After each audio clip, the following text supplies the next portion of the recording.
إن الحمد لله نحمده ونستعينه ونستغفره ونؤمن به ونتوكل عليه ونعوذ بالله من شرور أنفسنا ومن سيئات أعمالنا من يهده الله فلا مضل له ومن يضلله فلا هادي له ونشهد أن لا إله إلا الله وحده لا شريك له ونشهد أن سيدنا ونبينا ومولانا محمدا عبده ورسوله أرسله الله تعالى إلى كافة الناس بشيرا ونذيرا أما بعد فإن أصدق الحديث كتاب الله وخير الهدي هدي محمد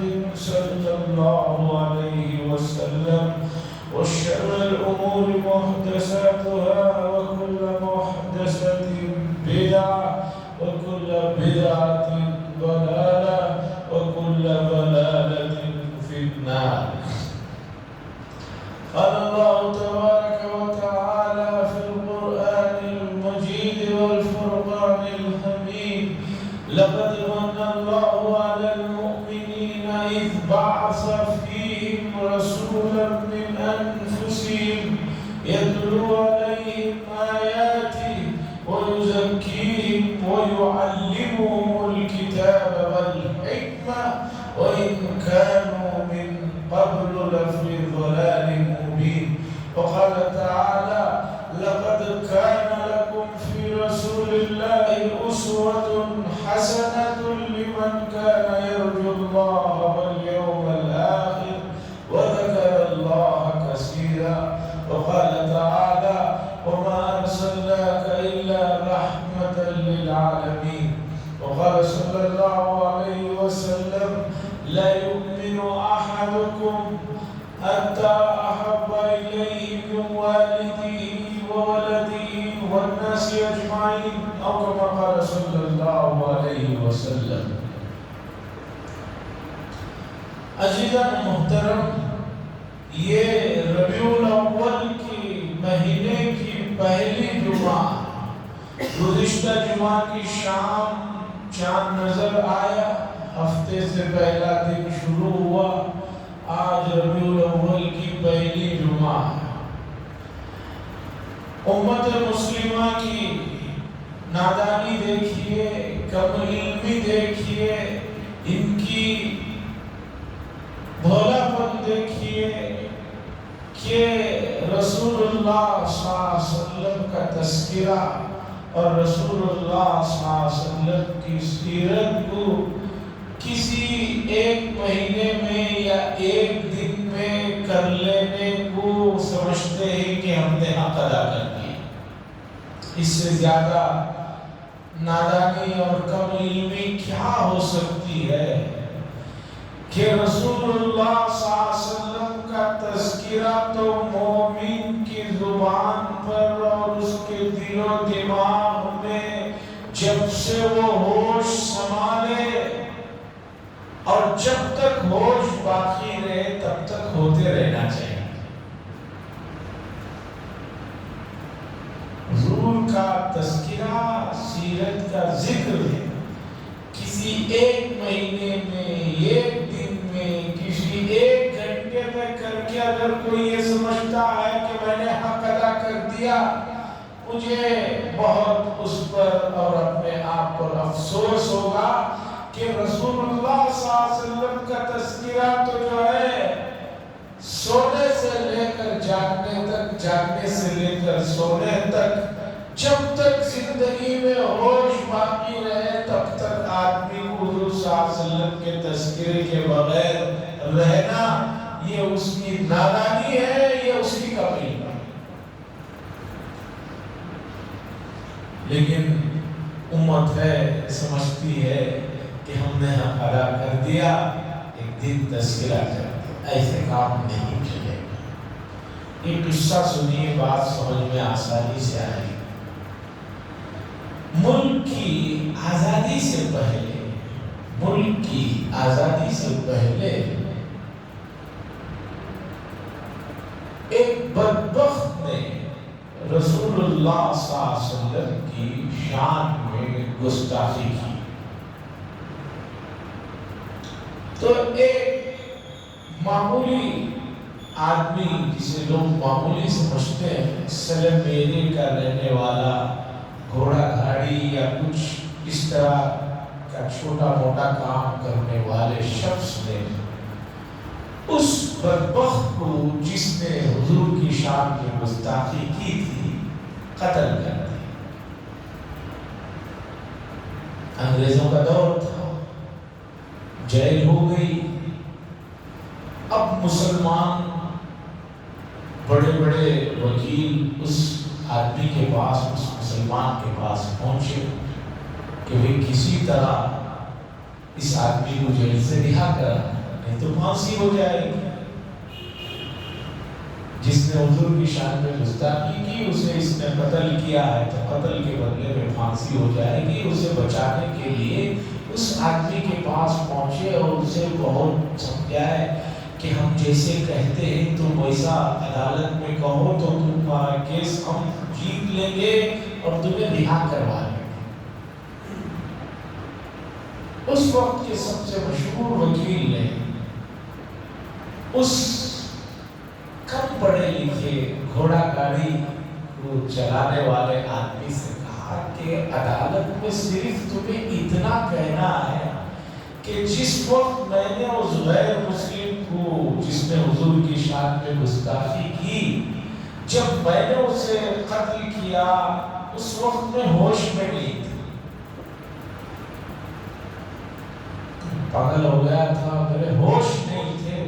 یہ بس اتنا جملہ تم کہہ دو عدالت میں، باقی کیس میں دیکھ لیں. آزادی سے پہلے کا واقعہ ہے. علامہ اقبال زندہ تھے، ابھی انتقال نہیں ہوا تھا. تو اس آدمی نے کہہ دیا کہ میں یہ نہیں کہوں گا، مجھے پھانسی ہوتی ہے ہو جانے دو، لیکن یہ جملہ نہیں کہوں گا. ڈاکٹر اقبال صاحب کو جب اس بات کا پتہ چلا کہ اس کم پڑھے لکھے معمولی سا آدمی جسے سمجھتے تھے، اس نے یہ کہا، لائر سے اس نے یہ کہا، وکیل سے یہ کہا کہ آپ کہتے ہیں کہ میں جج کے سامنے یہ کہوں کہ میں نے جب اسے قتل کیا تب میں ہوش میں نہیں تھا، میں یہ بات کیسے کہہ سکتا ہوں؟ پوری زندگی میں وہی ایک وقت میں ہوش میں تھا، باقی وقت تو میرا کوئی ہوش کا تھا ہی نہیں. ڈاکٹر اقبال صاحب کو جب اس کی اس بات کا پتہ چلا تو کہنے لگے اس آدمی نے ہم سب پر بازی لے کر چلا گیا. کیا بات کہی اور کہہ رہا ہے کہ حضور کی جس نے گستاخی کی اسے قتل کرتے وقت میں یہ کہوں کہ میں ہوش میں نہیں تھا، وہی تو ایک لمحہ میں ہوش میں تھا، باقی زندگی تو جو ہے میری ایسی ہی گزری. یہ واقعہ سننے کے بعد آپ سمجھیے کہ امت مسلمہ اس وقت اپنے آپ کو جو ہوش میں کہتی ہے، کہاں ہوش میں؟ حضور صلی اللہ علیہ وسلم کی سیرت ہو یا حضور صلی اللہ علیہ وسلم کا تذکرہ ہو، کہاں ہو رہا ہے؟ لوگ سمجھتے ہیں کہ ایک گھنٹہ یا ایک خاص دن یا خاص مہینے میں تذکرہ کر لو، پورے سال کی چھٹی نہیں. میرے بھائیو، قرآن و حدیث بتا رہا ہے کہ حضور صلی اللہ علیہ وسلم کے تذکرہ صرف مخصوص وقت میں نہیں، ہر وقت میں حضور صلی اللہ علیہ وسلم کا تذکرہ ہوتے رہنا چاہیے. کیوں حضور صلی اللہ علیہ وسلم کا تذکرہ ہوتے رہنا چاہیے؟ چونکہ ہم لوگ 21ویں صدی میں کمپیوٹر، ٹیکنالوجی، سائنس کا دور ہے. ہر آدمی کو آزادی حاصل ہے سوال کرنے کی. اب سوال تو کرے گا تو زبان سے کرے گا، دل میں اس کے سوال ہوگا، ایسا کیوں؟ تو اس کا جواب سنیے. اس کا جواب یہ ہے، قرآن مجید کی اس آیت کو دیکھیے جو 10ویں پارے میں ہے.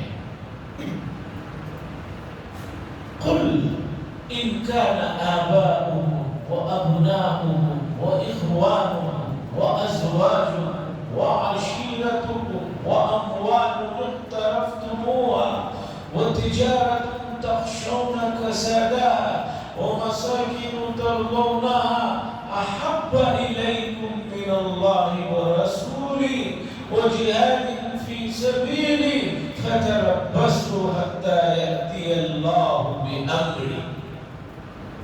کیا کہہ رہے ہیں؟ اللہ فرماتے ہیں قل، اے نبی صلی اللہ علیہ وسلم کہہ دیجئے لوگوں، اگر تمہاری نظروں میں تمہارے آبا و اجداد، تمہاری مائیں، تمہارے بیٹے، تمہاری بیویاں اور تمہارے کاروبار اور تمہاری دوسری چیزیں، گھر دار، یہ تمام چیزوں کی محبت اللہ اور اس کے رسول کی محبت سے زیادہ ہے،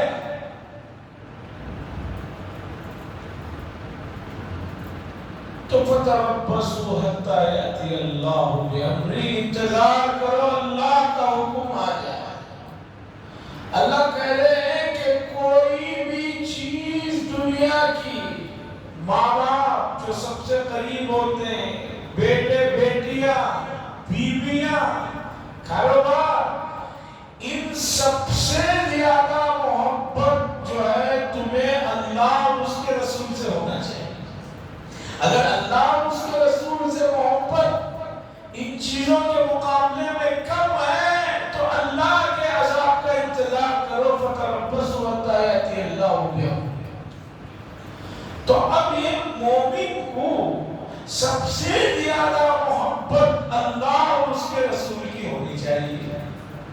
اب اللہ اور اس کے رسول کی محبت سب سے زیادہ ہو، ایسے تو ہو نہیں سکتا کہ بھی ایک چیز جو ہے ہم کہیں فوراً ہی ہو جائے.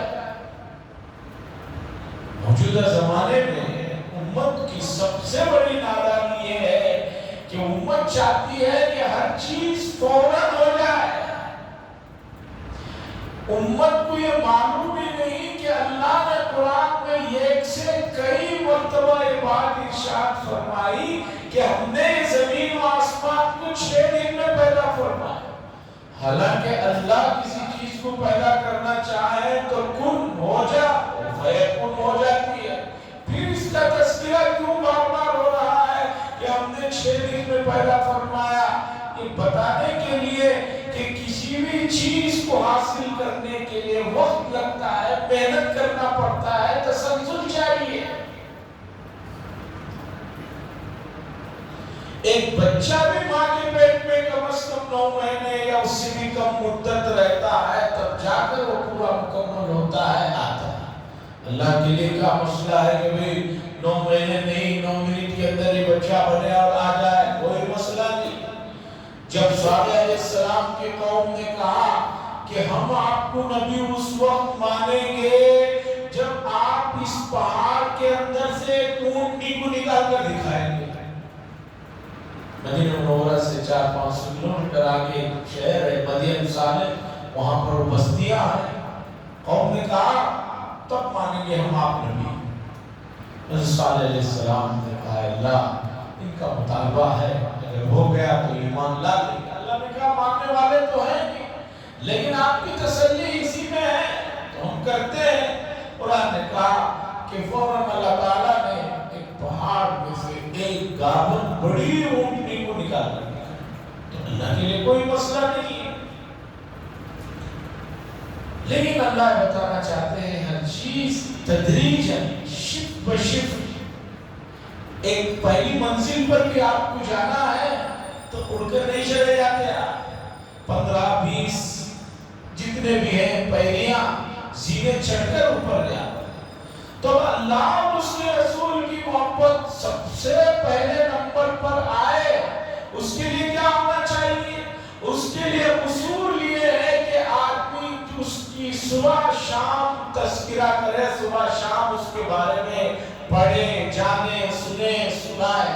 جب ایک چیز بار بار آپ سنیں گے پڑھیں گے جانیں گے تب جا کر اس کی عظمت اس کی محبت اور اس کا مقام اور اس کی حیثیت آئے گی. پھر آپ کو سب سے زیادہ آپ کی نظروں میں اللہ اور اس کے رسول کی محبت آئے. یہ تو ہوئی قرآن کی آیت. اب بخاری شریف کی حدیث سنیے. سرکار دو عالم صلی اللہ علیہ وسلم فرماتے ہیں لا یؤمن احدکم، تم میں سے کوئی آدمی اس وقت تک کامل مومن نہیں ہو سکتا جب تک کہ اس کی نظروں میں اپنے باپ اور بچے اور اپنی بیوی اور تمام چیزوں سے زیادہ محبت اس کے دل میں اگر میری نہ ہو تو وہ کامل مومن نہیں ہو سکتا. حضرت عمر رضی اللہ تعالیٰ عنہ نے فرمایا یا رسول اللہ مجھے فلاں سے زیادہ محبت. ماں باپ میں سے کسی کا تذکرہ کیا تو حضور نے فرمایا کامل مومن نہیں ہو سکتا.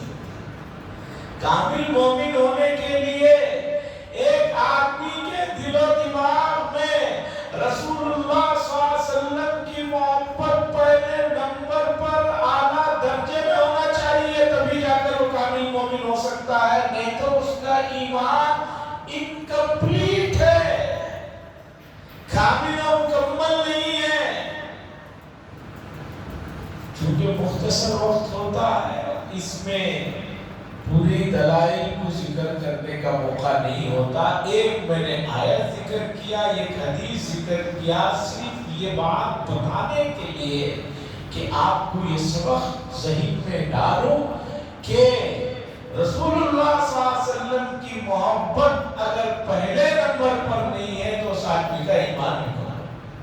اب حضور کی محبت مکمل ہو اس کے لیے آپ بتائیے کیا سال میں ایک مہینے میں ایک دن میں ایک گھنٹہ تذکرہ کر دینے سے کام ہو جائے گا؟ عزیزان گرامی یہ انسان کا جو جسم فانی ہے بدلتے رہتا ہے. ایک انسان کا جسم ہر دن بدلتے رہتا ہے. محسوس ہو نہ ہو اس فانی جسم کی دیکھ بھال اور حفاظت کے لیے بھی موجودہ زمانے میں جن بیماریوں کے لیے دوائیاں شروع ہوتی ہیں آپ جانتے ہیں کہ انسان کے ختم تک وہ دوائیاں لینا. کئی بیماریاں ہیں 4-5 تو لوگ بھی جانتے ہیں مثال کے طور پر شوگر ہے بی پی ہے ہارٹ کا مسئلہ ہے دوسرے تیسرے مسئلے ہیں. اس فانی جسم کی حفاظت کے لیے کنٹینیو اگر آپ دوا نہیں لیتے ہیں تو سمجھیے کہ جو ہے آپ کا مسئلہ قابو میں آنے والا نہیں ہے. تو ذرا سوچئے اس پانی جسم کی جس کی کوئی ویلیو نہیں روح نکلی آدمی کے جسم کو لے جا کر سب سے پہلے خبر کے اندر ڈال دیتے ہیں گڑھے میں ڈال دیتے ہیں اور کچھ لوگ جلا دیتے ہیں کچھ لوگ کچھ کر دیتے ہیں. اس جسم کی کوئی ویلیو نہیں. اس کی حفاظت کے لیے دوائیوں کی اور دوسری دیکھ بھال کی اور پورے مکمل ایک کھانے پینے کے نظام کی ضرورت ہے. تو ذرا سوچئے حضور صلی اللہ علیہ وسلم کی محبت اتنی اعلیٰ چیز ہے اگر وہ آپ چاہیں بغیر محنت کے کوشش کے جستجو کے آپ کے دل میں آ جائے آپ کی روح کے اندر اتر جائے تو سمجھئے کہ میں اور آپ دونوں ہی بہت نادان ہیں بہت کم عقل ہیں بہت بے وقوف ہیں. عزیزان گرامی رسول اللہ صلی اللہ علیہ وسلم کی محبت امت مسلمہ کا سرمایہ ہے لیکن یہ محبت حاصل کرنے کے لیے روزانہ کتنے محنت کر رہا ہے. ہر آدمی کو اپنے دل سے پوچھنا چاہیے. عزیزان گرامی صحابہ اکرام کے واقعات سنیے آپ کو اندازہ ہوتا ہے کہ حضور صلی اللہ علیہ وسلم کی محبت کا کیا عالم تھا. حضرت عمر رضی اللہ تعالیٰ عنہ فرماتے ہیں ہم لوگ مدینہ منورہ پہنچے مکے سے اس حالت میں نکلے تھے کہ ہمارا گھر بار ہماری سب چیزیں مکے میں رہ گئی، بڑی مشکل سے ہم لوگ جان بچا کر مدینہ پہنچے ہیں۔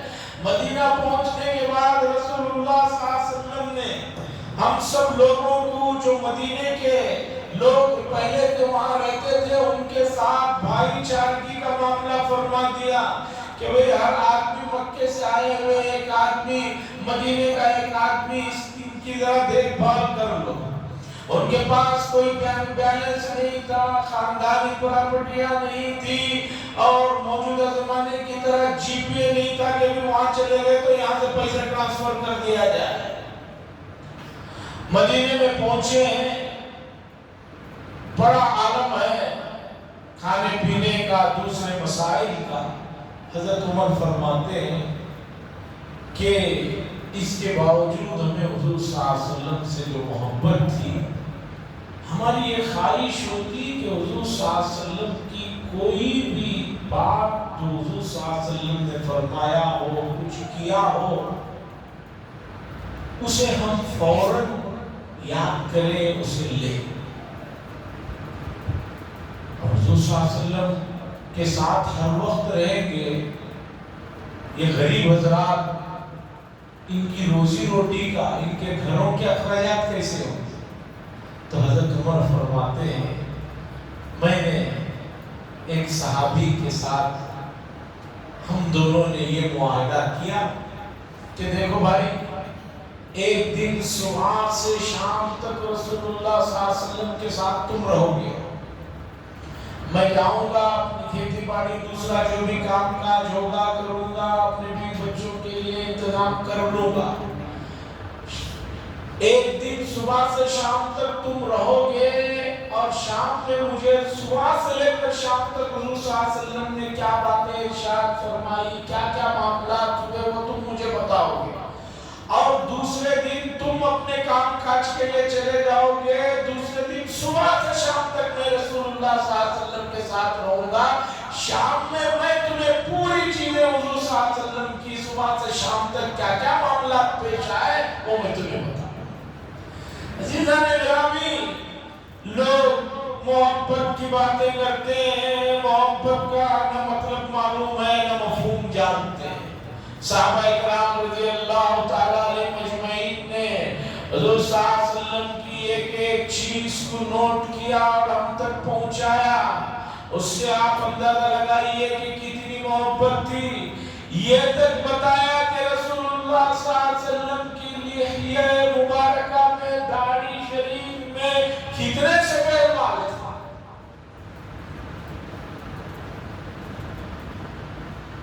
ہمارے اکابرین میں ایک بڑی شخصیت گزری ہے، حضرت مولانا رشید احمد صاحب گنگوہی قدس سرہ، اس درجے کے آدمی تھے کہ حضرت مولانا الیاس رحمت اللہ علیہ، ان کے بڑے بھائی مولانا یحییٰ صاحب ان کے یہاں جاتے تھے، 2-4 منٹ کے لیے بھی اگر موقع ملے تو اپنی باتیں پوچھنے اور مسائل کو جاننے کے لیے، ان کی جوتیاں سیدھا کرنے کے لیے، اس درجے کے بڑے آدمی ہیں۔ مولانا الیاس رحمت اللہ علیہ جیسے آدمی ان کے جا کر جو ہے خانقاہ کے باہر کھڑے رہتے تھے کہ کب حضرت سے موقع ملے کچھ بات ہو جائے۔ حضرت مولانا رشید احمد صاحب گنگوہی کا عالم یہ تھا، عشق نبوی کا عالم یہ تھا کہ حضرت فرمایا کرتے تھے کہ لوگ مدینے کی کھجور آتی ہے تو یہ کہتے ہیں کہ مدینے کی کھجور ہے، محبت سے کھا لیتے ہیں اور بیج کو پھینک دیتے ہیں، اس کے اندر کی بیج بھی تو مدینے سے آئی ہے۔ حضرت گنگوہی کا معمول تھا، حالانکہ حکم نہیں ہے شریعت میں، لیکن یہ محبت کا عالم تھا کہ ان بیجوں کو پیس کر اس کا بھٹا بنا لیتے اور پانی میں ڈال کر پی لیتے۔ لوگوں نے پوچھا حضرت آپ نے پوری زندگی قرآن و حدیث پڑھانے میں لگا دی، 90 سال کی عمر کے وقت میں ایک خاص بڑے عالم نے پوچھا کہ حضرت آپ نے اتنی